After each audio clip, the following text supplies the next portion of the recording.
5 years after my own brother handed me over to human traffickers, I finally escaped with my life. Dizzy from hunger, I grabbed a smashed cake by the roadside and stuffed it into my mouth. My mouth was barely full when a heavy kick suddenly sent me sprawling to the ground. Chloe Bennett! Did you purposely show up on Corey Bennett's birthday just to provoke her again? As our eyes met, I realized the man standing before me was my billionaire brother, who had just thrown a multi-million-dollar birthday party for the fake heiress. Staring at my wretched face, his expression remained full of mockery. Now you know how hard it is out there, don't you? You deserve every bit of it. There's still 1 month left in your 5-year punishment. When the time comes, I'll bring you home and give you the best life. But only on the condition that you never hurt Corey again. I rubbed my eyes in a daze. When I realized I couldn't bring my brother's face into focus no matter how hard I tried, I suddenly smiled. Perhaps, aside from the pain he inflicted on me, his presence in my heart had always been a blur. I won't, I murmured. He would never have to worry about his beloved sister being bullied again, and I would never go home with him either. After all, with terminal brain cancer, living even 1 more month was a luxury for me. I swallowed the cake in my mouth with a bitter taste. Knowing he didn't want to see me, I tactfully leaned on my crippled leg and stood up, wanting to disappear from his sight as quickly as possible. But the cancer cells in my brain had already spread to my eyes, and I truly couldn't see the way. I could only hunch over, groping blindly with both hands as I shuffled forward. Suddenly, bursts of laughter rang in my ears. It was my brother's friends. Tsk, tsk, pretending to be a crippled beggar to make Julian Bennett feel sorry for her so he'll take her home early. She really has no shame, going all out like this. We're in public. Exactly. Julian is a billionaire. She's a total embarrassment to him. Julian's pride took a hit. His face darkened as he suppressed his anger and said coldly, Chloe, I said there's 1 month left, and I mean it. I won't take you back even a day early. Besides, I specifically told them to go easy on you. At most, you'd suffer a bit of hardship. How could you end up looking this pathetic? Your little act is disgusting. I was stunned. Go easy. On me? Memories of past agonies gnawed at my brain. In the end, I merely smiled, shook my head, and kept walking. But before I could take even 2 steps, someone blocked my path. Chloe, wait! That familiar voice. Even without seeing her face, I knew it was Corey. She shoved a perfectly intact piece of cake into my hands. As she grabbed my hands, her nails dug viciously into my flesh. Today is my birthday, so I forgive you for everything in the past. I just hope we can get along once you come back home. The sweeter her smile grew, the deeper her nails sank in, until they drew blood. But no matter how much it hurt, I didn't make a sound. No one would care, and certainly no one would believe me. I took the cake, only wanting to get away from them as fast as possible. Maybe then I could live just a little bit longer. Back at my makeshift bed under the bridge, I frantically dug out some nearly expired painkillers. I shoved them into my mouth by the handful until the splitting headache finally eased a fraction. The freezing wind howled through the underpass, and I pulled my thin clothes tighter around myself. A short while later, a charity relief van pulled up to the entrance of the underpass. A loudspeaker began to blare. The temperature is dropping, and our Mr. Bennett is here to spread some love. Come get your winter coats and bedding! The eyes of dozens of beggars under the bridge suddenly lit up, and they scrambled to line up. Holding my splitting head, I stood at the very back of the line. When it was finally my turn, the volunteer looked at me, then down at a photo on his phone. He waved me off. Go back, Mr. Bennett personally ordered that we can't give anything to you. He curled his lips in disgust. Mr. Bennett is a famous philanthropist. He helps beggars whenever he can. Tsk, you must be a real piece of work for Mr. Bennett to target you like this. I pursed my lips. Although it was expected, I still found it ridiculous. The winner of the Global Philanthropist Award, Julian, out of the goodness of his heart, upon learning that Corey was a fake heiress, he resolutely kept her and continued to provide her with a top-tier luxurious life. He could donate money all over the world, doing good deeds that everyone praised. Yet, he refused to spare a single life-saving winter coat for his own biological sister. Unable to sleep from the freezing cold, I decided to move around to warm up my body. But just as I stood up, I saw a little beggar girl being dragged away by a man with his hand clamped over her mouth. I couldn't mistake that familiar feeling. The man was a human trafficker. Without a second thought, ignoring the agonizing pain in my head, I rushed forward and bit down viciously on the man's wrist. I thrashed and kicked with all my might, but the difference in our strength was too great. In the end, it cost me a broken rib to save the girl. But I didn't seem to feel the pain, bursting into loud laughter as I looked at the unharmed girl. Yet, as I laughed, the tears wouldn't stop flowing. No one, absolutely no one knew better than me which was a worse living he, being trafficked or being a beggar. 5 years ago, on Corey's birthday, just because of a tearful, slanderous lie she told Julian, Chloe called me a fake, saying I stole the life that belonged to her, and she even wants to sign me to human traffickers. Coincidentally, the bodyguards caught a sneaky man in the backyard. He insisted that I had bribed him to kidnap Corey. I couldn't defend myself, and my brother refused to believe me. With red eyes, he raised his hand, slapped me hard across the face, and immediately handed me over to human traffickers. I thought that if I spoiled you enough, I could change the bad habits you picked up over the years. I never expected you to grow more unruly and increasingly vicious. Before Mom and Dad passed away, I promised them I would raise you right. Since the soft approach isn't working, I'll just have to let you suffer a bit. On the very first day I was sent away, one of my legs was broken, and I was sold to the black market to do illegal labor. I often worked grueling shifts for 2 days and a night straight without a single bite of food.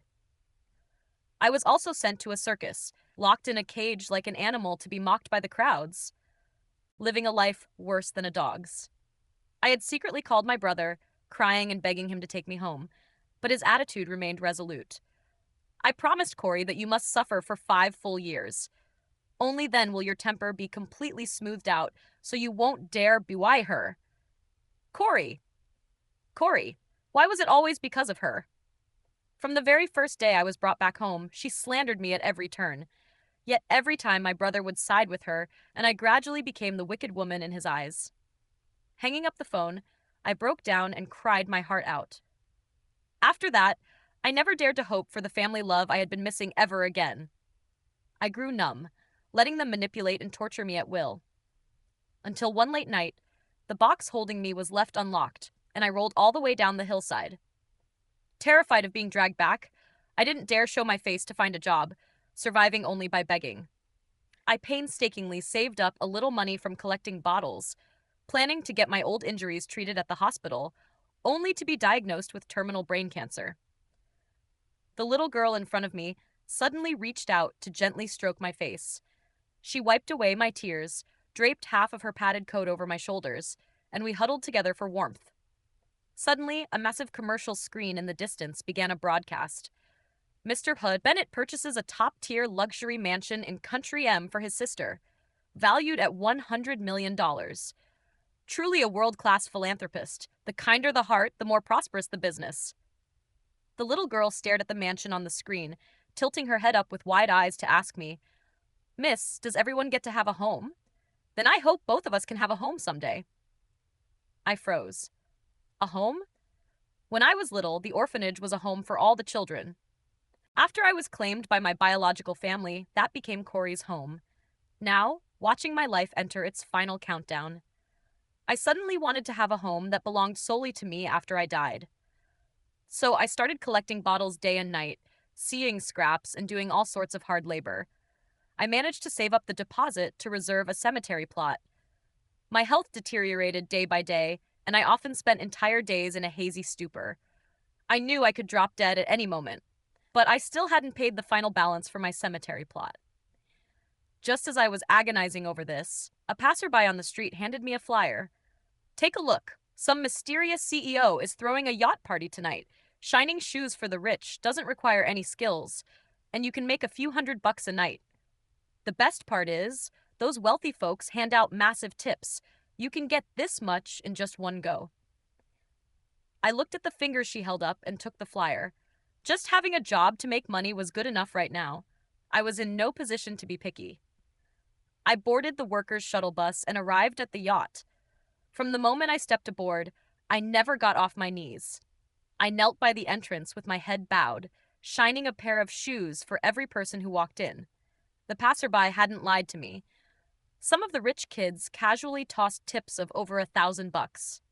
I didn't know how much time had passed when the crowd suddenly erupted into cheers. "Hey, here they come!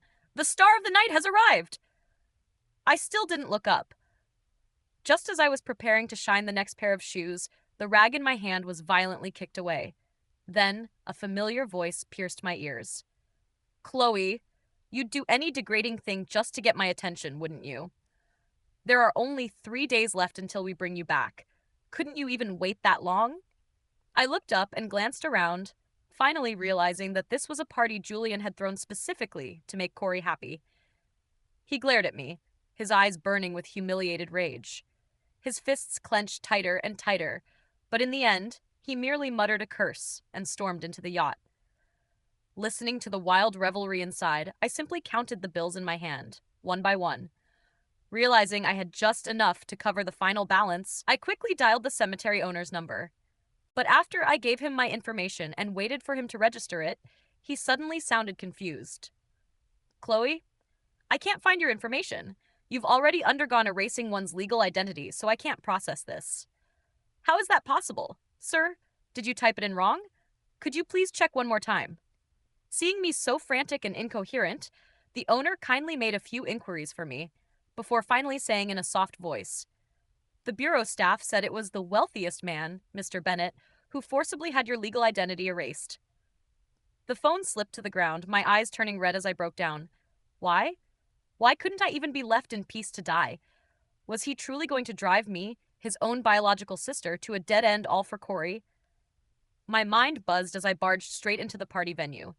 "Julian!" At my shout, the entire venue fell dead silent. "What gives you the right to erase my legal identity? Am I not even worthy of the right to have an identity?" Julian slowly swirled his wine glass, his gaze upon me complex and unfathomable. "You'd stoop to any cheap trick just to make me soften up.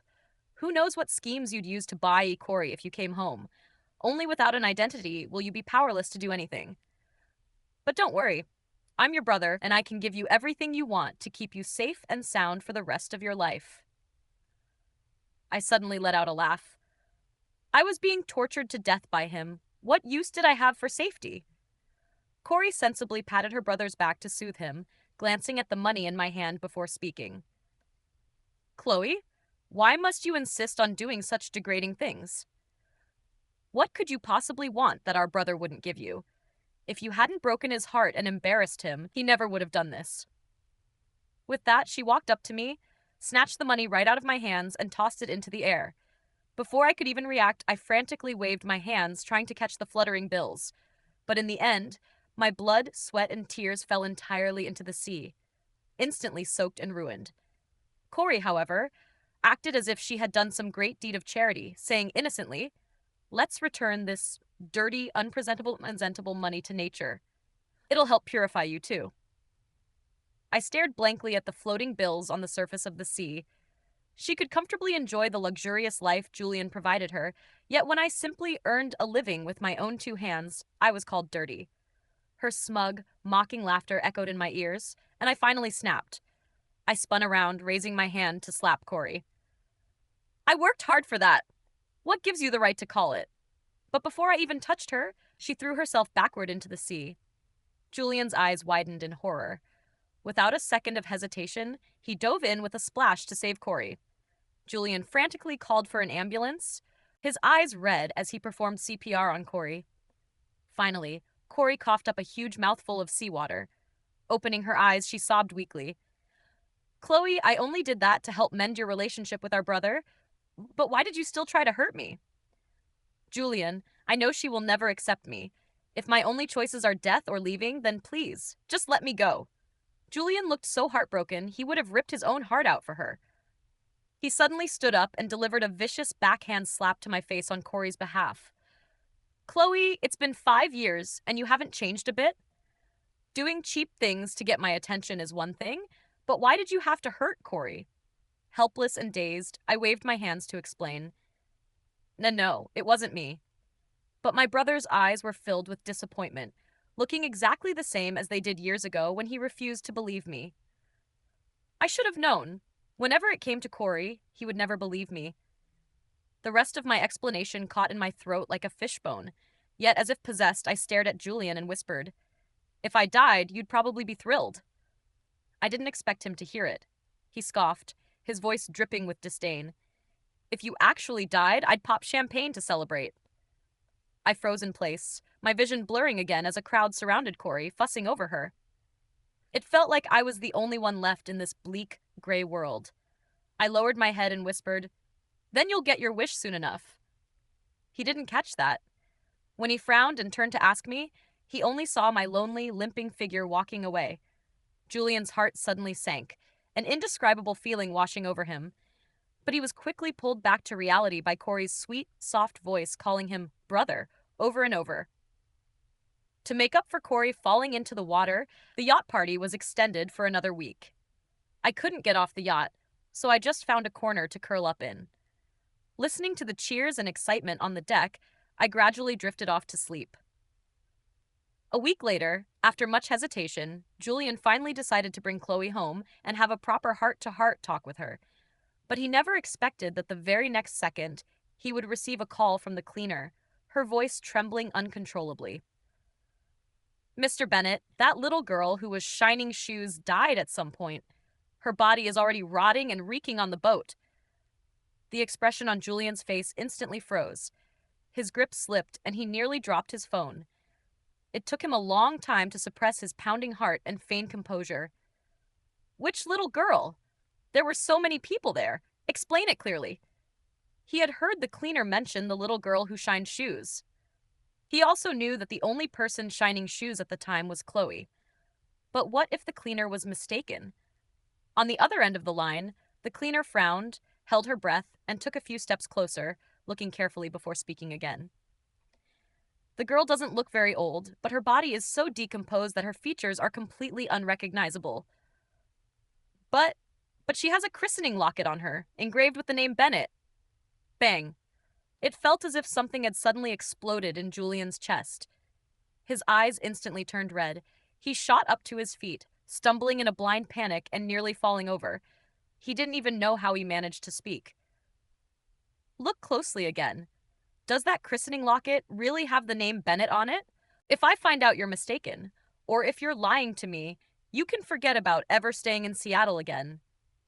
He only had one thought in his mind right now: get to the yacht immediately. He was in such a panic that he sprinted to his car without even changing out of his slippers. But just as he was about to get in, Corey bounded over like a little bunny, sweetly hooking her arm through Julian's.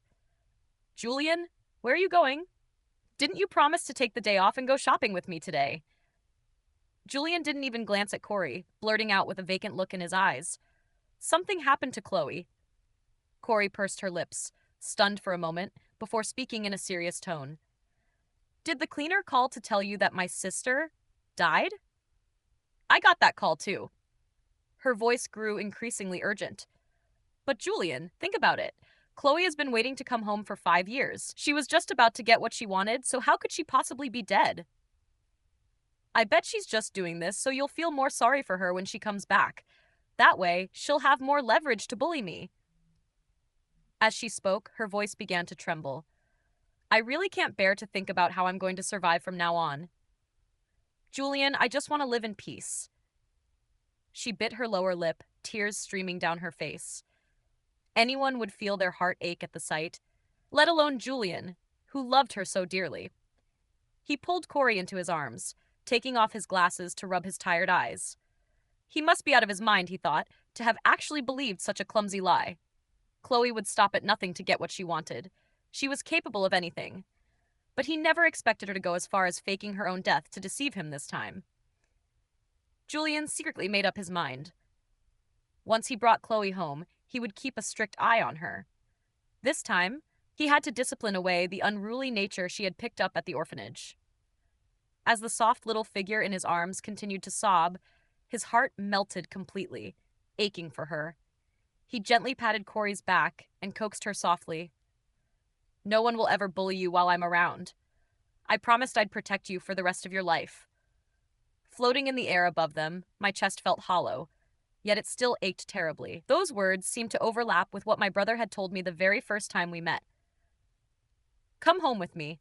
I'll protect you forever, and no one will ever bully you again. He had said that back at the orphanage, gently tending to my bruises after he saw me get into a fight with the other kids. Even now, I still clearly remember the look in his eyes from back then.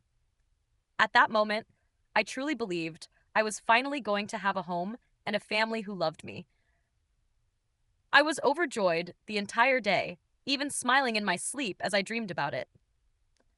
That was until Corey framed me for the first time, crying as she complained to him that I had torn her dress to shreds. He didn't lose his temper. He simply crouched down and said patiently, "You're the older sister. You shouldn't bully your little sister." The second time, Corey came home from school covered in bruises. She threw herself into his arms and sobbed, claiming I had hired people to beat her up. He furrowed his brows, a hint of disgust now lingering in his gaze as he looked at me, and punished me by starving me for an entire day. The third time, Corey threatened to jump off a building at school. Right after being rescued, she opened her eyes and dropped to her knees in front of me. She slammed her head against the floor, over and over. "I'm sorry, sister. I shouldn't have scored higher than you on the exam. I deserved it when you pushed me." He flew into a blinding rage and locked me in the pitch-black basement for a whole week. As Corey framed me time and time again, the way he looked at me changed completely. It turned into pure resentment. Recalling the painful past, I floated in the air and gave a relieved smile. Wasn't death a kind of release? What, after all? Below me, Julian gently wiped Corey's tears away and said dotingly, all right. I promised to take you to the mall today, so let's go right now, okay? Since Chloe is still being so unruly, let's leave her out there for another month to learn her lesson, all right?" Corey stared at him with her big, watery eyes, letting out a little laugh as she wept tears of joy. I followed the two of them to the high-end shopping mall. The moment we entered, the place captured my full attention. I looked around in absolute awe. So there really were places as glamorous as the videos I had seen on phones. This was my first time here. Back at the orphanage, just going into the city was a luxury for us, let alone stepping foot into a high-end mall like this. Later, after Julian brought me home, Corey framed me for stealing her bag. Believing I was extremely vain, he declared he needed to teach me a lesson and never gave me a single dime. I was too busy taking in the sights before me, not realizing that Corey's hands were already so full she couldn't carry anything else. Julian was clearly absent-minded, taking the wrong turn several times. Eventually, he stopped in front of a luxury boutique, hesitated for a moment, and walked in. He decided he should still buy a gift for Chloe. After all, she had suffered so much out there over the years. If she could just drop those bad habits at home and behave, he would absolutely spoil Chloe like a princess. He picked up a full diamond jewelry set and had the clerk wrap it up. Corey asked in confusion, "Brother, why did you buy pink? I don't like this color." Julian's eyes darkened as he replied flatly, "Chloe likes it." He remembered that Chloe loved this color. On the first day he brought her home, she had hugged a little pink stuffed bunny, refusing to let it go. My soul gave a slight tremble in disbelief. He had actually bought it for me. But I was already gone. I didn't know why I couldn't leave. Whenever I drifted beyond a certain range, I would be pulled right back to Julian's side. I let out a deep sigh. Having no other choice, I could only follow him. While shopping, he received multiple calls from the cleaning staff. At first, he just hung up, but as the calls persisted, he angrily blocked the number. That was until he received a call from an unknown number. "Hello? Are you a relative of Chloe? Her phone can't be reached, and she listed you as her emergency contact." "It's like this. Because of erasing one's legal identity, she can't buy a cemetery plot. Come and pick up the deposit of a few $100s she paid." It was the cemetery owner. He let out a deep sigh of pity, lamenting to himself, "Alas, poor girl. Not only did she get brain cancer, but she also offended someone, leading to erasing one's legal identity, so she can't buy a plot. I wonder how she's doing now." Julian seemed so used to being deceived that he merely thought the owner's words were just another one of my ploys for attention. After a long while, looking at the jewelry set in his hand, he let out a cold, mocking sneer. Tell her that this kind of stunt won't soften my heart at all. It will only make me despise her more. Tell her not to play pretend so hard that she actually ends up dead one day. After hanging up, he casually tossed the jewelry box in his hand to a beggar on the side of the road. Julian couldn't understand it. It was one thing that she lacked discipline and fought with other kids at the orphanage. He had brought her home, wanting to treat her well, wanting to give her the best of everything and provide her with a true sense of security. But why did she still refuse to change her ways? She was either bullying Corey or feeding him all sorts of lies. Julian felt a profound sense of powerlessness. He sat in the ancestral hall for a long time. Before his parents died, he had promised them that he would definitely find his missing sister. He had done it, but he hadn't managed to fix her unruly and willful personality. Standing before his parents' memorial plaque, he felt deeply guilty. He swore that he would set Chloe straight, that he would discipline her into the obedient daughter they had always hoped for. Over the past few days, Julian had tailored a flawless plan on how to discipline Chloe. Nodding in satisfaction, he was just about to instruct his secretary to go find Chloe, when he received a phone call from the police. "Are you a family member of Chloe? She passed away from her illness on the yacht, and her body has already been sent to the morgue." Right after, an address was sent over. Julian stared at the phone number on the screen, lost in a daze for a long time. The number genuinely belonged to the police station. They couldn't possibly be playing along with Chloe's act. His nerves stretched taut, Julian sped all the way to the hospital. Along the way, he kept trying to comfort himself. She loved to lie so much. This time might not be real either. He exhaled deeply, telling himself not to worry. But that was until he saw the decaying face beneath the white sheet. Around her neck still hung the christening locket he had given her years ago. In an instant, Julian's legs gave way, and he collapsed to his knees with a heavy thud. How is this possible? He looked up at the people beside him, lost and helpless, asking with desperate paranoia, "Did Chloe hire you to do this? Did she? If you just tell me the truth, I'll pay each of you 10 times the price." But everyone in the room just kept their heads down. No one spoke a word, until a doctor broke the dead silence, handing Julian an autopsy report. This is her cause of death, terminal brain cancer, and there are dozens of scars on her body. Julian took the report with trembling hands, and upon seeing the words terminal brain cancer, he finally broke down, clutching his head as muffled sobs tore from his throat. Why? How could she get brain cancer when she was perfectly fine? Why were there wounds all over her body? He had given those human traffickers a massive sum of money, and they had promised him they wouldn't hurt Chloe, that they would only make her taste a bit of life's hardships. He hadn't even had the chance to bring her back home yet. At this thought, his suppressed sobs broke into an agonizing wail. The sound echoed back and forth in the dead, silent space, chilling to the bone. It felt as though it could shatter my very soul. For some reason, I felt a phantom ache spreading all over my body. I was dead. Shouldn't he be happy? So why was he crying for me? Didn't he hate me more than anything? Julian's hair turned white overnight. He looked as though he had aged over a decade. His mind slipped into a trance, and with a vacant, shattered expression, he held a funeral for me.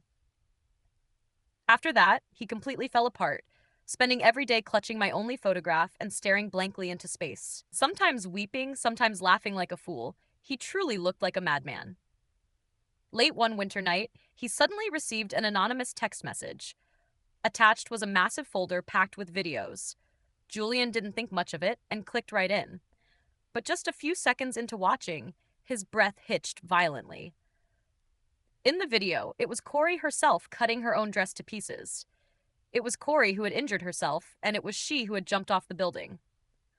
The hideous, vicious look on Corey's face in the video made her look like a complete stranger to Julian. He kept watching them, one by one, until he reached a video from 5 years ago on the day of Corey's birthday. She was sharply instructing the human traffickers from back then. "When you see my brother, just insist that Chloe hired you to kidnap me. Once it's done, I guarantee you a life free of worries. What followed was exactly what had unfolded all those years ago. Seeing this, it felt as though Julian's entire world had collapsed. So, so all these years, he had completely misunderstood Chloe? Not only had she never bullied Corey, but it was actually Corey who'd been tormenting her at every turn. Then what exactly had he been doing to Chloe all these years? What good were his eyes anyway? Why didn't he notice? Julian's eyes instantly turned red, and he frantically slapped his own face in a total breakdown. It was his fault, all his fault. But this physical pain could hardly soothe his overwhelming guilt. Julian grabbed the small knife on the table and plunged it into his wrist. When he opened his eyes again, he was in the hospital. He stared blankly at the ceiling, not saying a single word. His dutiful secretary stayed by his side the entire time. For several days in a row, Julian just stared fixedly at the ceiling without moving an inch. Afraid that something might go wrong with him, the secretary forced him to go outside for a walk. Julian was like a puppet, letting the secretary maneuver him at will. That was until a few burly men in the park pulled out a photo and asked him, "Hey, brother, have you seen this woman? The idiot in our family accidentally ran off." Seeing the photo, Julian's heart gave a violent jolt. This person was his dead sister, Chloe. She was locked in a cage, covered in wounds, her unfocused eyes filled with utter despair. And when I saw them, my very soul couldn't stop trembling. These were the men who made my life a living hell. I curled up in terror. Julian looked again at the men standing before him. They were not the human traffickers he had hired back then. Back then, he only wanted Chloe to suffer a little, so he paid the traffickers a large sum of money to take Chloe away and teach her a lesson. But why were they different people? A flicker of life instantly returned to Julian. He waved for his bodyguards to pin these men down and drag them to the basement. Holding a small knife, he stabbed them in the thigh with every sentence he spoke. "Why are you looking for her? Why was she in your hands? If I find out you're lying, your lives end here today." The men couldn't endure more than a few stabs and confessed everything. It was Corey who swapped us out. She paid both groups a massive amount of money. They even spilled the gruesome details of what they had done to Chloe. Julian's soul seemed to shatter completely. So, that time he saw her picking up cake outside the club, it was because she had just escaped their demonic clutches and was starving. That day she was shining shoes on the yacht. Was it because she needed to buy herself a burial plot? She was so severely ill, yet he had treated her like that, exploiting her at every turn. At this thought, Julian broke down even further. He immediately ordered his men to find Corey. Right at that moment, Corey had just returned from outside, affectionately linking her arm through his. "Brother, I heard you telling them to look for me. Did you prepare a surprise for me?" Corey blinked her big, innocent eyes. But Julian shot a death glare at Corey. It made a shiver run down her spine. Before she could even speak, Corey was grabbed by the throat by Julian and shoved all the way down to the basement. When she locked eyes with those men, her entire body instantly went stiff. "Since you were little, what have you ever asked for that I didn't give you? Why did you treat Chloe like this? Why did you manipulate me into hurting her?" Looking at Julian's furious demeanor, Corey knew he had already discovered the truth. She put on her tried-and-true tearful tone, acting aggrieved. "Brother, I was just afraid you wouldn't want me anymore. I only did it because I didn't want to leave you." But this time, Julian's heart didn't soften. He kicked her away. "From the very day we brought Chloe back, I promised you I would never send you away. You know I always keep my word, yet you still. You are the most vicious of all. You're the one who killed her. You drove her to a dead end." He wished he could beat Corey to death right then and there. But his Chloe had suffered so much. Letting her die like this would be letting her off too easy. So with a wave of his hand, Julian let the men inside torture Corey however they pleased.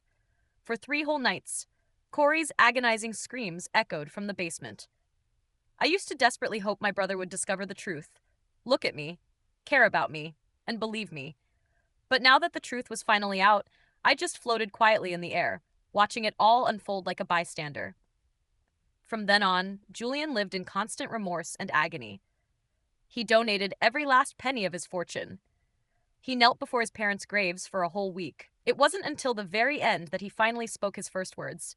Mom, Dad, I failed Chloe. I am guilty. I am willing to pay with my life to make it up to her. With that, he stood up like a walking corpse and numbly made his way to the sea.